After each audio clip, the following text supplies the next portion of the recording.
life becomes a powder keg, some women give off sparks. What do you think? A trainee nurse loses patience with a loving husband. I knew she was a sociopath. I didn't really realize she was also a psychopath. I never get what I want. A lady of the manor boils over at an English tea party. She was going to get that status any way she could. And a Sunday school teacher wreaks righteous revenge. She could not stand it anymore. It offended the fiber of her soul.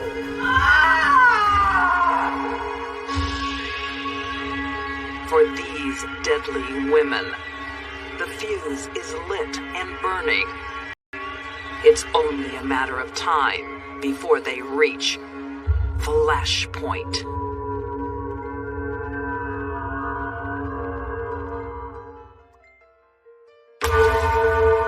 There are many ways to kill someone that are quick and painless. And there are horrible ways.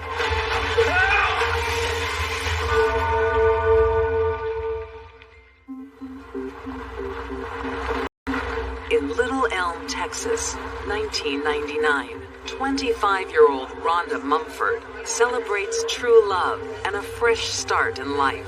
We're gonna wait for our parents. Then I'll have the wine. Thanks. I'll just have a soda. She was a single mother. That's extremely hard. She was struggling, but she was trying to better herself. 28-year-old James Orr offers the stability that Rhonda needs. My son was always very positive, upbeat, out to conquer the world. He's got a date? Good. Oh, gosh.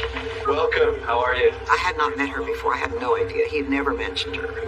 James has overcome his own obstacles since a childhood accident confines him to a wheelchair. Mom, this is Rhonda. Hi.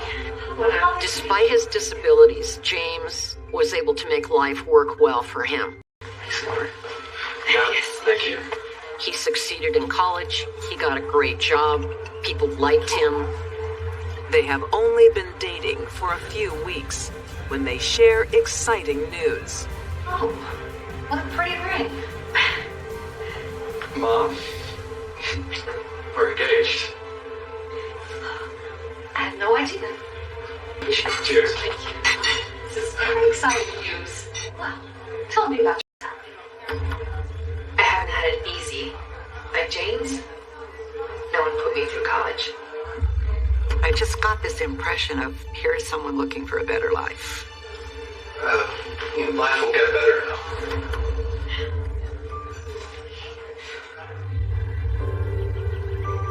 They soon wed. Rhonda and her 6-year-old daughter move in with James. He's not just a model husband, but a father, too. James was well liked by everybody. He was supportive. Hey, beautiful. Wow, looking good. Not every man would have welcomed a child from another marriage the way James did. Rhonda feels right at home, not just in James's house, but also with his credit card. What do you think? Where's my sofa? I gave that old thing away. It was a year old. It was crappy. I deserve better. She had a constant appetite for material things that he felt were outside of their means. You can't keep spending money. Every week it was something different. Buying something here, buying something there, replacing this, replacing that. I didn't spend our money. Yeah, say whatever you want. Don't spend all my money. She sized James up from the beginning as a gentleman who was generous. And I think from day one, her intention was to milk that relationship to her benefit.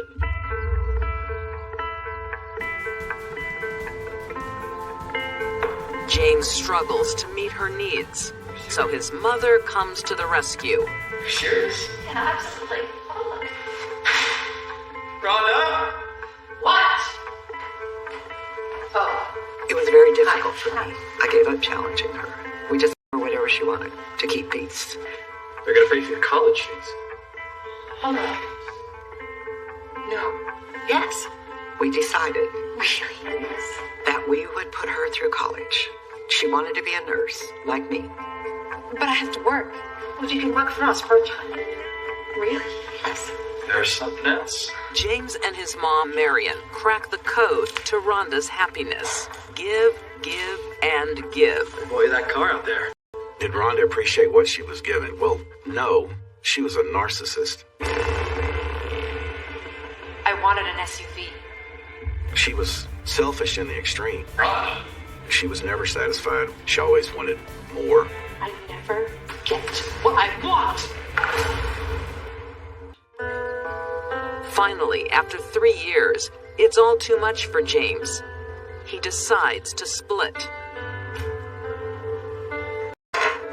But he doesn't turn Rhonda and her daughter out on the street. Here you go.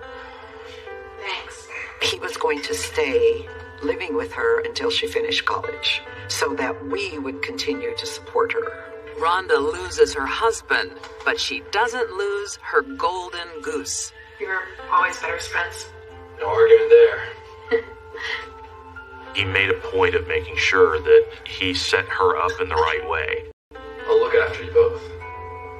Promise? Get to work then. Husband and wife turn into housemates overnight. Keep them folded. It's not going to go well under good circumstances, let alone someone like Rhonda.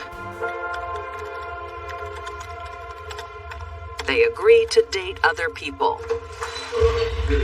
Rhonda moves on quickly. Come on, Susan. Hey, you looked out yet? Come on, let me check her out. No, that's okay. Come on. I know you're tight. Look, can you mind my baby girl for me? We're going dancing. Sure. We're celebrating. Some people are low class. I'm pregnant. Rhonda had no class. I'm gonna do that. You have fun. See you later.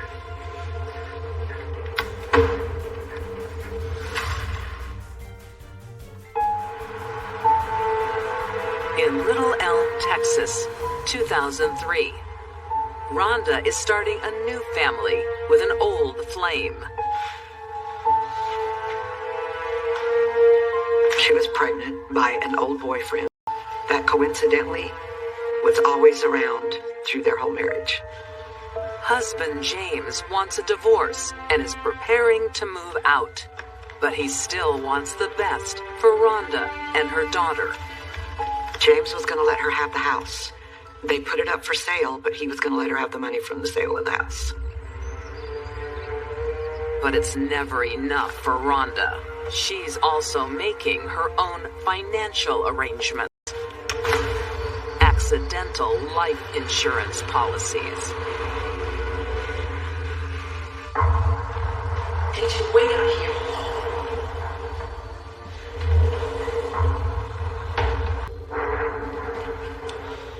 On May 14th, 2003, Rhonda strikes.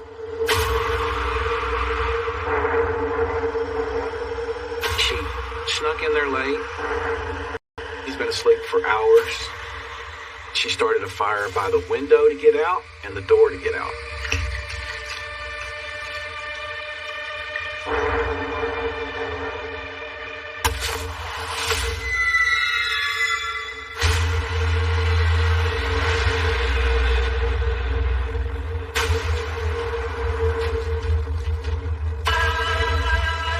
The fires were so big, so fierce, burned so hot.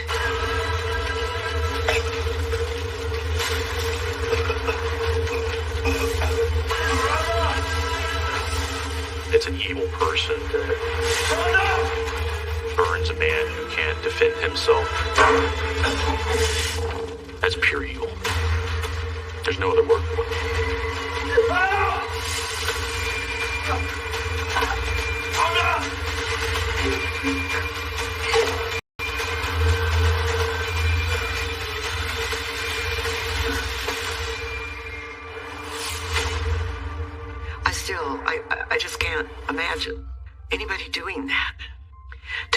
so desperate for money to do that.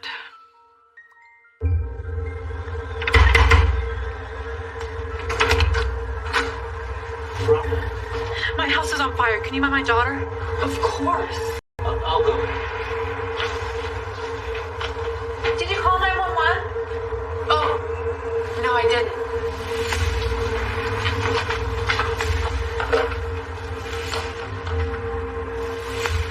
My neighbor's house is on fire. There was a lot of running around. No one knew what to do. The fire was so hot and big.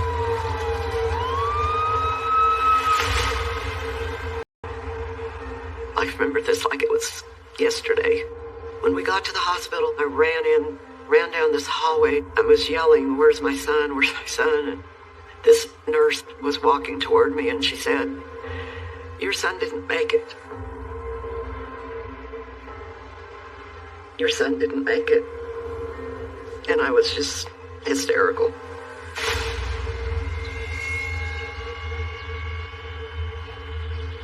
Rhonda thinks she's committed the perfect crime, and the very next day tries to cash in James's hefty life insurance policy. Insurance, probably close to $1 million worth of life insurance, most of which was accidental death policies, which she was paying for. Yes, I had a terrible house fire last night. When a widow or widower calls the insurance company, not even 24 hours after the death, red flags go up. Oh, and by the way, we lost Jimmy. Yes. Tragic. Life insurance companies aren't stupid, but Rhonda thought they were. So is there anything else you want to tell us? As the police investigate the tragedy, I mean, you said he was drunk on the night of the fire. He was toasted. That's the word he used. the grieving widow claims a drunken James started the fire. Well, that's not what the toxicology report says. Rhonda said that she tried to rescue James, but he was drunk and he kicked her out. I'd like to know how he did that, and locked the door after she was out. Stand up, please. Put your hands behind your back. That sounded like crap. It's a stupid story. Follow me. I knew she was a sociopath. I didn't realize she was also a psychopath. In 2008, it takes the jury just 2 hours to find Rhonda Orr guilty of first-degree arson, resulting in death. During the trial, she sat and doodled on a pad. She never showed any emotion whatsoever. None. She's a very cold person.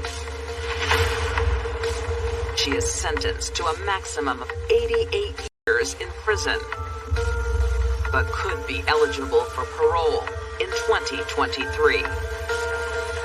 Rhonda Orr was, I think, the meanest person I ever prosecuted. I mean, how do you do that? He was just a gentle, caring person. One of the nicest guys you'd ever meet. To experience the death of a friend at that age was really a shock. It really affected me, rocked me back in my heels. Rhonda thought she drew the short straw in life. But there is no straw long enough to satisfy her greed. It was never enough. That's the problem with her. Nothing was ever enough. Rhonda not only started the fire, she made sure that James couldn't escape. That really tells me all I want to know about Rhonda. In fact, more than I want to know.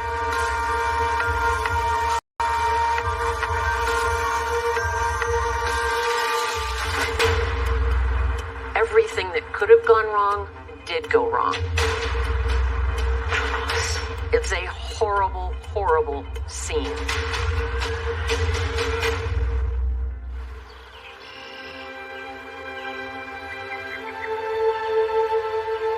In Piddington, England, 1939, 35-year-old Florence Fisher is a woman of stature.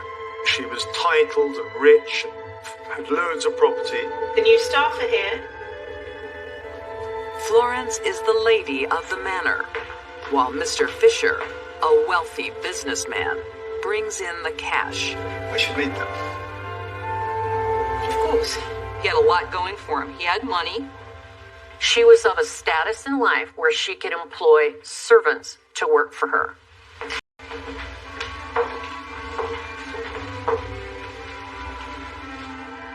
So, this is Mr. Fisher. Mary, our maid. Fred, the new cowhand. And his wife Jessie will be the milkmaid. Welcome. I'm sure you'll find Mrs. Fisher is tough, but fair. I must be off. But Florence isn't who she seems. She brought in her mom and her brother and her sister-in-law, and she passed them off as her servants. She was a complete fake. She spun lots of tales to Lawrence, so he believed she came from this posh background. He believed that she had money. Are you sure he won't find out? Of course not. I'm a lady. Florence Ransom took the term delusions of grandeur to a whole new level.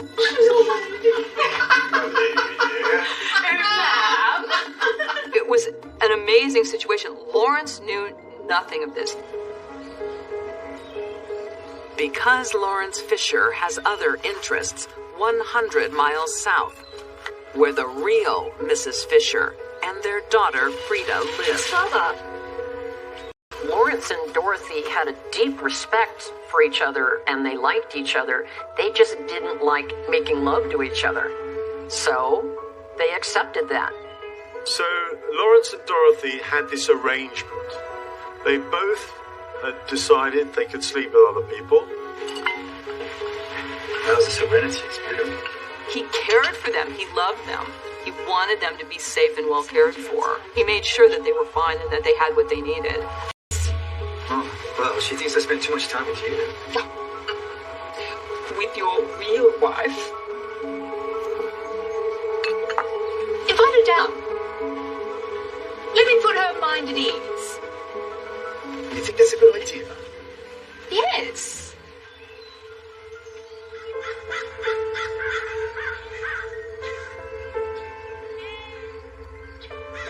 Dorothy isn't the least bit jealous.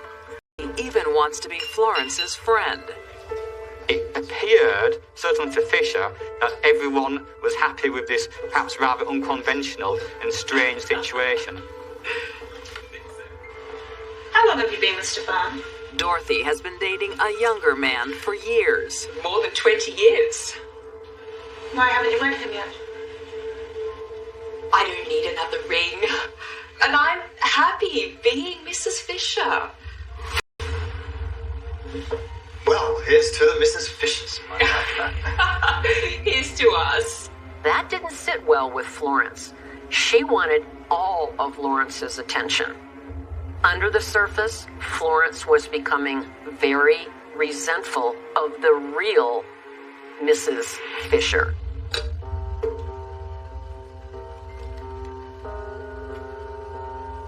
Things get worse when Florence intercepts a letter Lawrence has written to his mother during the World War II Blitz. Since the bombing started, I've been spending more time with Dorothy.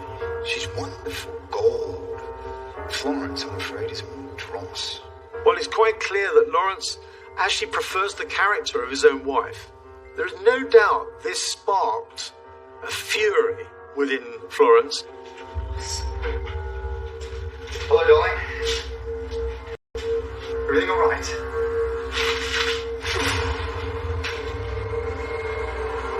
You opened my mail? Dorothy's gold. And I'm dross.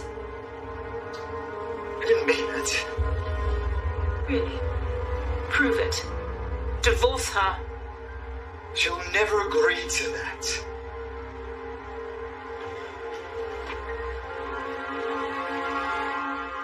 She wanted to be Mrs. Fisher, and she was going to get that status any way she could.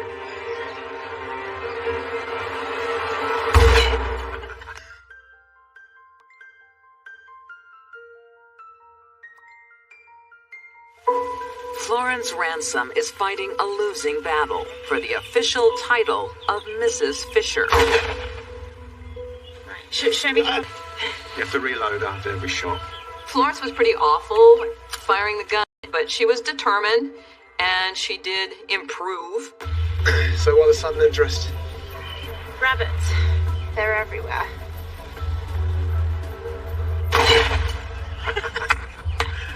All done.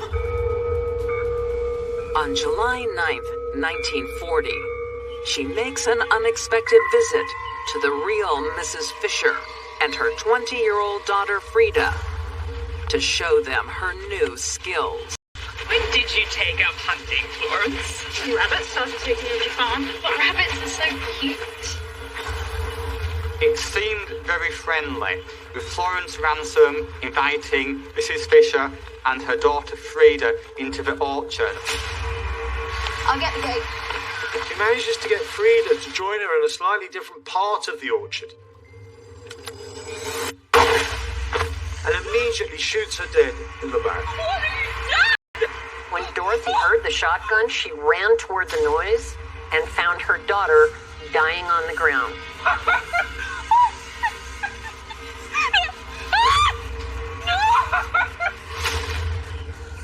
Her first instinct is a good one. Run. Get out of there now. And she started to run. That didn't stop Florence, not for a minute. She chased her down and shot her dead.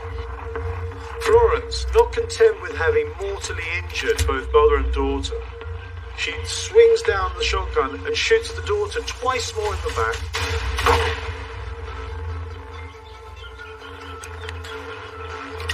And then the mother once more in the back.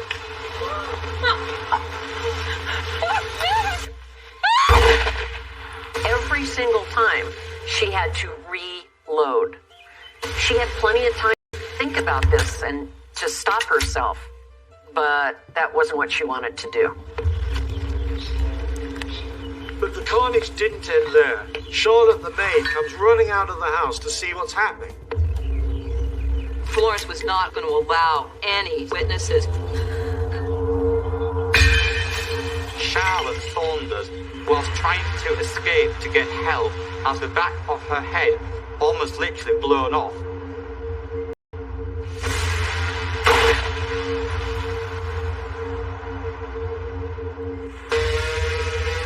That is just pure evil.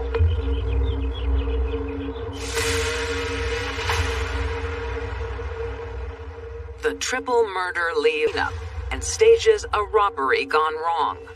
She smashes some crockery, and that's basically it. It's like someone just came in, made a mess of things, took nothing of value, killed 3 women, and leaves. Florence makes her getaway on her bicycle until she crashes it. From that point forward, things began to go downhill.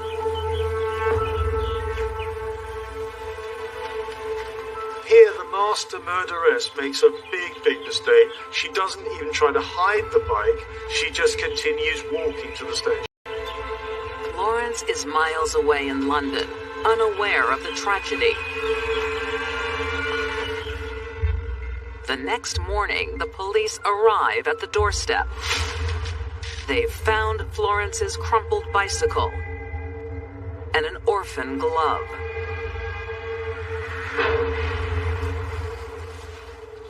Wonder if you wouldn't mind trying this one for me then. Certainly. 55 years before O.J. Simpson, Florence fakes the fit. When the police asked her to try the other glove on, she actually said, "Oh my, it doesn't fit. It's too tight." It didn't work. The glove fitted Florence Ransom literally like a glove. It was hers. There were no doubt about that. Florence's house of cards comes crashing down when Lawrence arrives back from London. Florence, I didn't do it. I didn't do it. How could I? All her secrets are laid bare. Mama!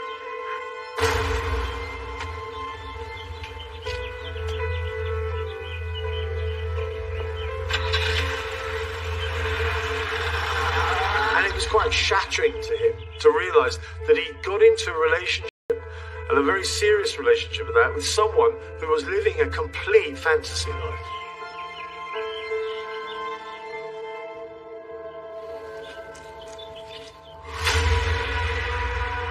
In 1940, Florence Ransom is convicted of murder and sentenced to death.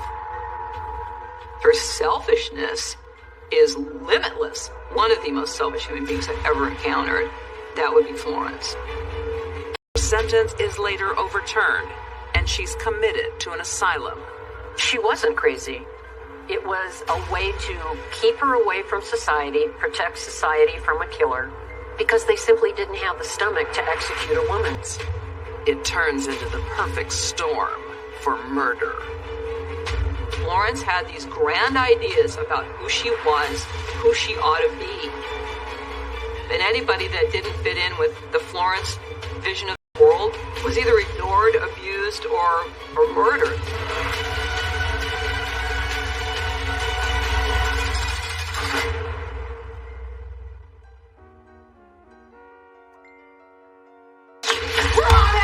When two people are living together that have a big problem with each other, Who am I hurting? something's gonna give.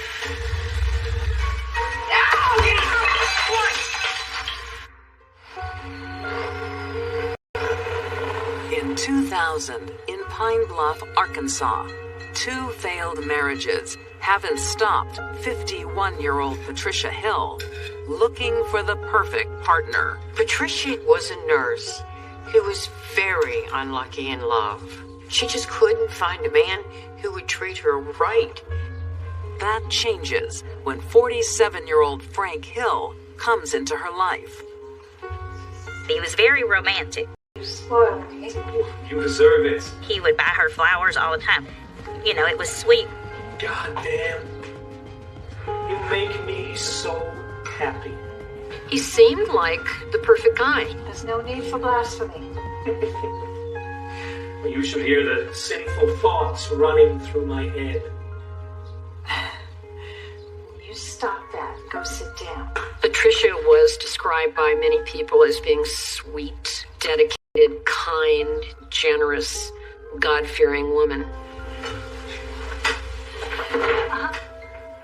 Frank isn't a churchgoer, We thank you for all of our gifts. but they share other interests. May we use these gifts in your honor. Amen. When they first got together, they did like to go dancing some. They bowled together some. They played pool together. This time next week, I'll be Mrs. Patricia Hill.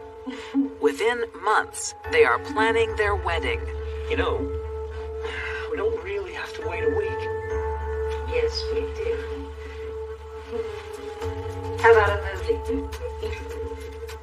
But I mean, he was nice, and you know, he was making her happy. Ah, you got something in there. Until Patricia discovers another of Frank's hobbies. Pornography! Patricia was a very religious woman. You watch this film? She would not tolerate pornography. It was disgusting to her. This is adultery with pictures. Some women feel that their husband is cheating on them every time he watches porn. Patricia did too. The wedding is off. No, I'll stop. I promise. For Patricia, it's a deal breaker. I won't watch it again. You promise. I don't want to lose you. She made him throw out all those videotapes and told him to promise not to ever bring that stuff in the house again. Frank agrees, and they marry. Her new husband doesn't disappoint Patricia. He came to family reunions and came to Christmas, and he would cook. He helped out around the house. Sorry I'm late. What can I do? Frank has everything under control. He mowed the lawn. He did many things that women put on their wish list for men to do. I guess I got lucky. Frank is a model husband. Well, almost. Patricia's Christian beliefs find more demons. I wish I could get him to stop drinking. How many does he drink? Too many.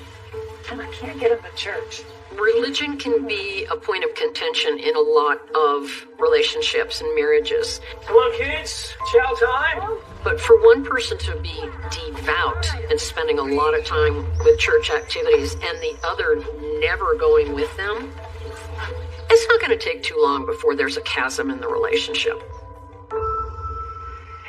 As time goes by, Dinner's ready. Patricia's Prince Charming turns into a frog. Do you mind if I come down here, love? I wouldn't want to miss this. They went from doing a lot of things together and enjoying each other's company to him pretty much being a hermit and staying out in his shed. Sure. Why not? The man Patricia thought she married turned into somebody else. We could at least wear pants. Man cave rules. Next time you can come and get it yourself. He was drinking heavily every day. No problem. Things were not good. Oh, that's lovely, Patricia. It's not long before they start living separate lives. Patricia, how is it that we never see Mr. Hill in church? Oh, he's a very busy man. Some ways, Patricia was relieved when he was... Lovely to see him there. She was ashamed of him, and she probably just didn't really want anybody knowing how he was living. Morning, ladies. One time it got really embarrassing. Patricia had friends over, and in walks Frank. In nothing but his underwear. Patricia was mortified. This is not the way she was raised. Frank had a lot of annoying and repulsive behaviors. Oh, did you see that? Oh, my goodness. Oh, Patricia.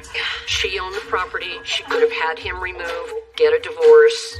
Oh, terrible. But for some reason, she didn't want to do that. Maybe the idea of failing in a third marriage overwhelmed her. None of her 3 husbands have brought Patricia happiness. She does know what true love feels like.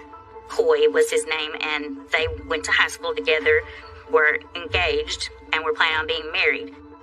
Her first sweetheart, her one true love, was shipped off to Vietnam during the height of the war. So he went, and he never returned. That would have a profound effect on most young people. So much so that they might rush into other relationships without looking both ways. Know that he was the love of my mom's life. I don't think anybody ever quite measured up to him. Frank is certainly not measuring up. Even worse, Patricia discovers he's reverted to the one bad habit she simply can't abide. No. She's a Christian, and she thought that was, not godly. But also, she felt like it was a slap in her face that she was his wife, and he was, cheating on her, consistently with that.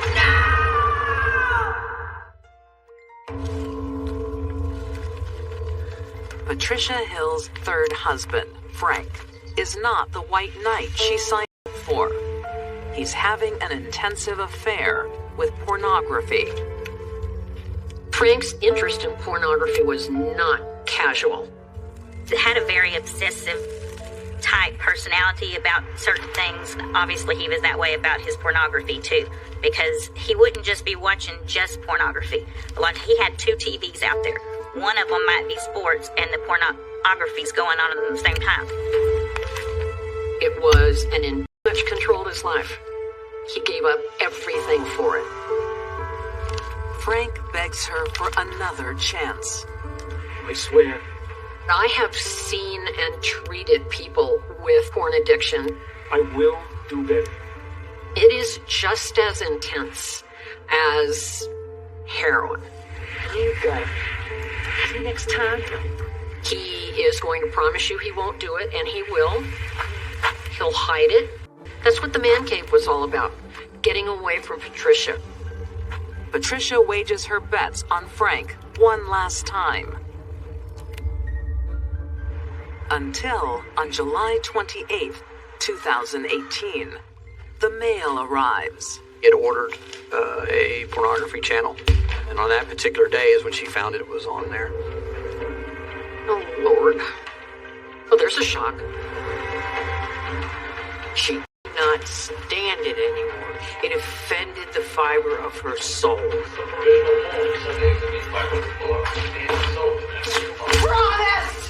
All these years of putting up with everything, you know, of not having a real relationship with him. Who am I hurting?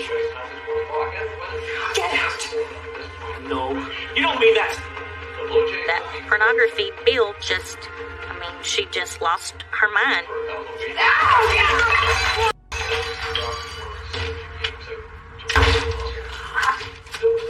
I don't believe he had any idea how serious she was. She went and got the gun. It was time for Frank Hill to pay for his sins. She snapped. There was a bullet wound above his knee, his right knee. He also had a bullet wound to the right side of his head. I warned you. He was still alive.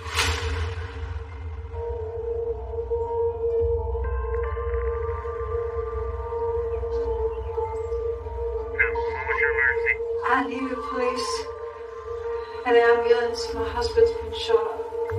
She had no interest in checking him out.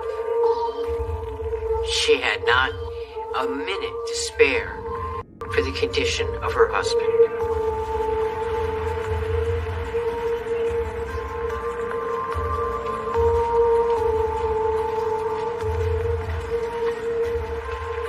Patricia was calm. Ma'am, she had known what she had done as far as shooting Frank. Joe was in that shed. But seemed very... Was truly delusional and believed that he had become the devil. I don't think anyone knows, but it was bad enough that she was saying it. The truth is often said in jest. It's how she felt. Frank dies at the hospital. Patricia is charged with a capital murder. But the jury convicts her of second-degree murder. She just was straightforward. I did it, and this is why I did it. Still to this day, sometimes it just seems like this has been a crazy dream. I mean, it's so far from what we would have ever expected in our lives to deal with something like that. Patricia is sentenced to 16 years in prison. She will be eligible for parole in 2022. This is a very sad story, but it's a cautionary tale. Patricia was a very proud woman, and it appears to me she was easily embarrassed. But if she had just let one person in to what was going on with her, I probably wouldn't be talking about her on Deadly Women.